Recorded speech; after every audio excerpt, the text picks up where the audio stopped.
Ce sont vraiment comme une sorte de ligne de conduite de l'architecture moderne de l'époque. Peut-être qu'il y en a parmi vous qui en connaissent déjà quelques-uns. La façade libre, la structure sur pilotis, le toit terrasse, les fenêtres en bandeau. Allez, un petit dernier. Le plan libre, merci madame. Alors, bravo. on a donc ces fameux 5 points d'une architecture nouvelle que l'on va découvrir petit à petit au cours de la visite. On va commencer tout de suite par la structure sur pilotis. Donc premier point d'une architecture nouvelle selon Le Corbusier, la structure sur pilotis, tout simplement, c'est un système constructif qui est composé de champs poteaux en béton armé, donc les fameux pilotis qui sont disposés de façon régulière et qui soutiennent au-dessus une dalle en béton armée elle aussi. Ça c'est donc le principe du système sur pilotis et pour établir ce principe, Le Corbusier s'inspire d'un système qu'il a lui-même mis en place quelques années auparavant, c'est le système domino. Alors voilà, le système domino de Le Corbusier, donc composé également de pilotis qui soutiennent une dalle en béton armé. Alors ici, Le Corbusier s'inspire du système domino, mais la Villa Savoie n'est pas une maison de domino, puisque en plus des pilotis et des dalles, Le Corbusier va rajouter des poutres en béton armé à la Villa Savoie qui ne faisait pas partie donc du système domino. Alors, domino, qu'est-ce que ça peut bien vouloir dire? Rien à voir avec le jeu des dominos que l'on connaît tous, en fait, c'est la contraction de deux mots.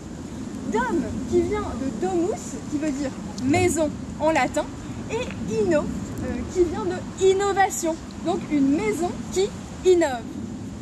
C'est vrai que lorsqu'on regarde la façade, c'est pas forcément le genre de façade auquel on est habitué, même pour de riches propriétaires.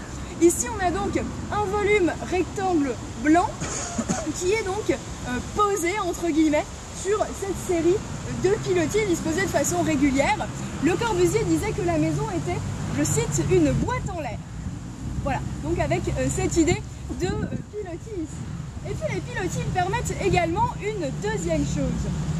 Si on regarde la maison, selon vous, qu'est-ce que permettent les pilotis? Bah, un dégagement au sol, non? Un dégagement au sol, tout à fait. Et puisque l'emprise au sol est dégagée, on peut donc circuler autour de la maison. Et ça, c'était très important pour Le Corbusier, qui souhaitait que l'on découvre l'architecture progressivement en marchant autour de la villa. Alors, monsieur et madame Savoie, lorsqu'ils arrivaient ici à la Villa Savoie, ils passaient donc par la grille d'entrée que vous avez franchie. Ils arrivaient ici donc en voiture, bien sûr, avec leur chauffeur.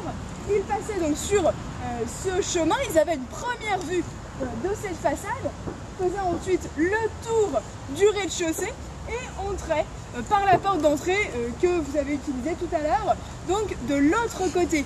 Alors le fait que la porte d'entrée soit située à l'opposé de la rue, c'était très important pour Le Corbusier puisque ça permettait donc de découvrir l'architecture progressivement en faisant le tour de la maison.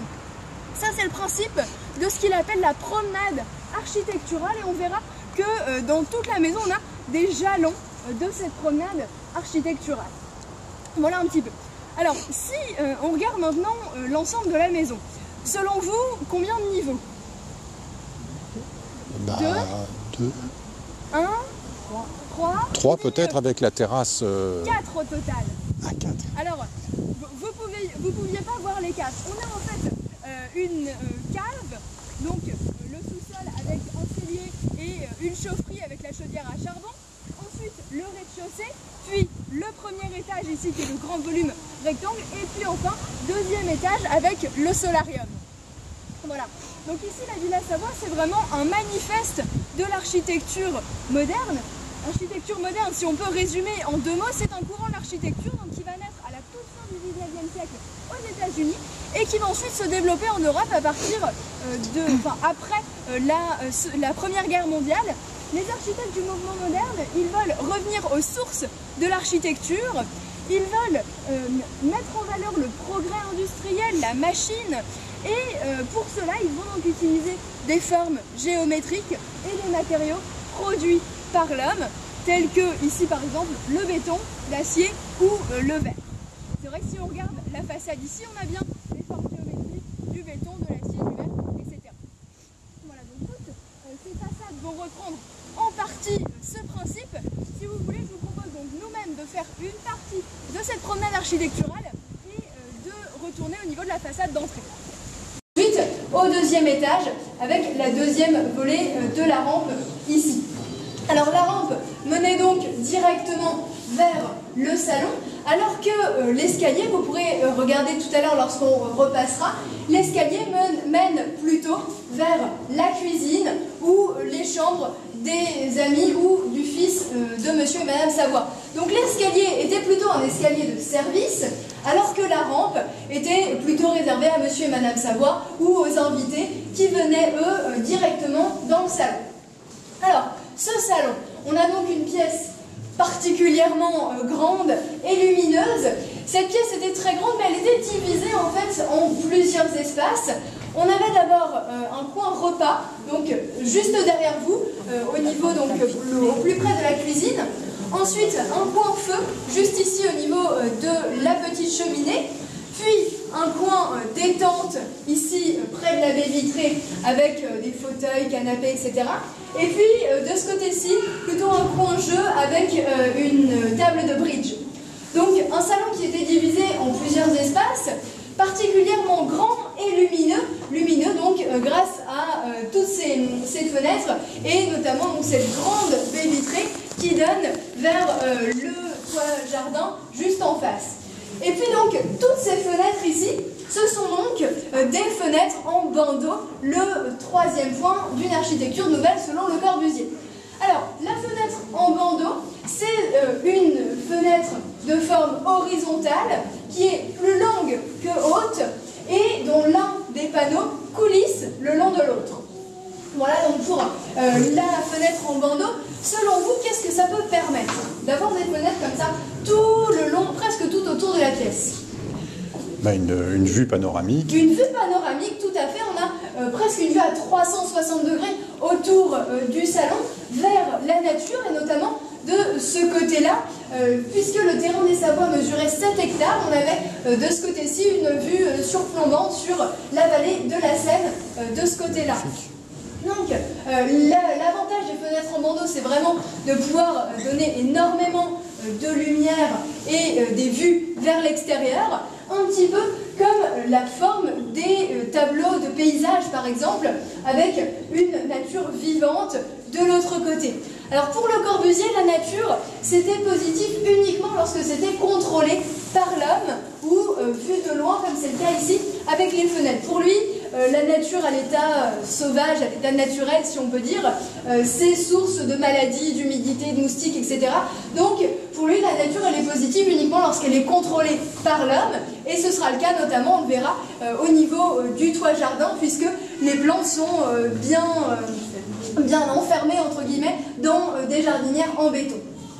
Alors, on a donc ici une vue panoramique, ça fait entrer beaucoup de lumière, mais le fait d'avoir autant de baies vitrées comme ça tout autour de la pièce, ça pose aussi un problème.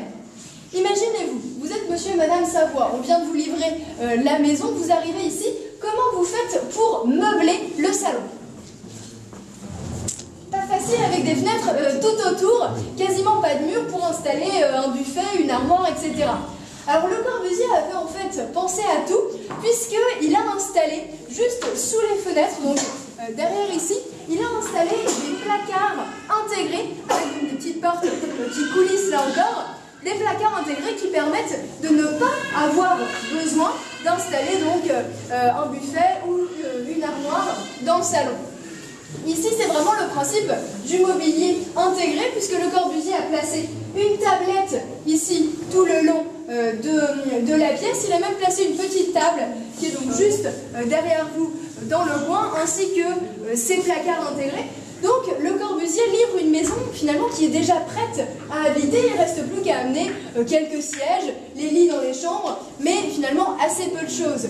Pour Le Corbusier, la maison, enfin la Villa Savoie et la maison en général, la maison c'est une machine à habiter.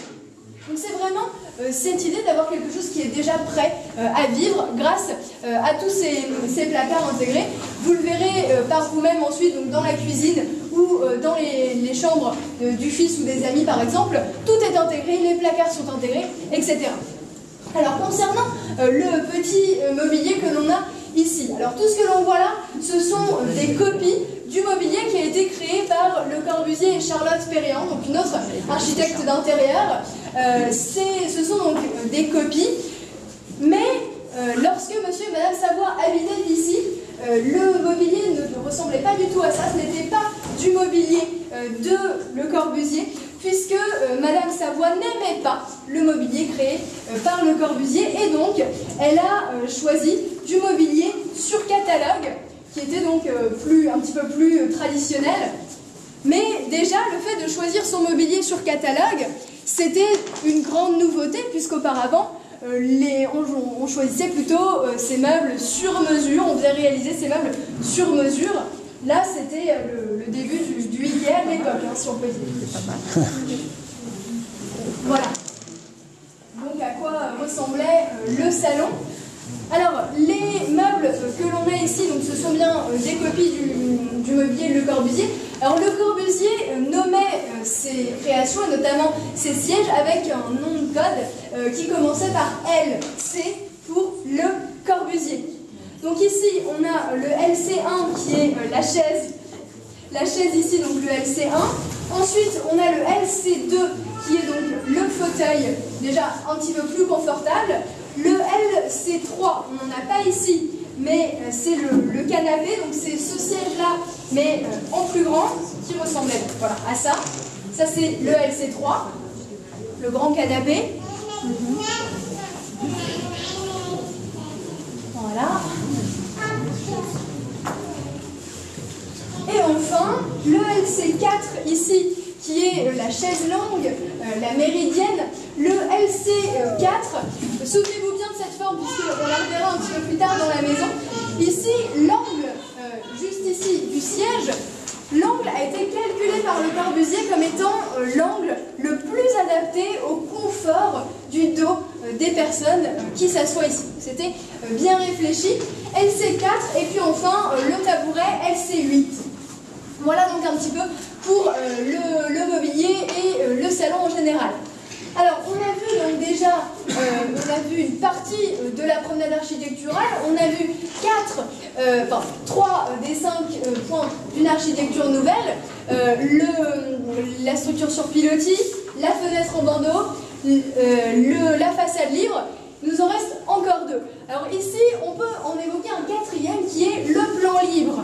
Le plan libre, c'est un plan, là encore, qui est composé uniquement de cloisons et non pas de murs porteurs. Donc la façade libre, c'est à l'extérieur, le plan libre, c'est à l'intérieur. Ici, donc, on a uniquement des cloisons et aucun mur porteur, puisque ce qui porte la maison, ce sont toujours cette structure de pilotis, poutres et dalles de béton au-dessus. Est-ce que ça va? Est-ce que vous avez des questions? Oui, les vitres là, c'est laquelle qui coulisse sur Alors c'est celle de droite qui coulisse le long de l'autre au moyen de la manivelle qui se trouve tout au fond ici. Ah ouais. Voilà. Voilà, c'est ça. Donc là, on pouvait ouvrir une partie de la grande baie vitrée pour avoir un accès direct vers le toit jardin. Pas d'autres questions? Alors je vous propose donc de traverser le couloir, on va aller dans la chambre des parents. Je vous laisserai voir par vous-même après la visite la cuisine et la chambre du petit déjeuner.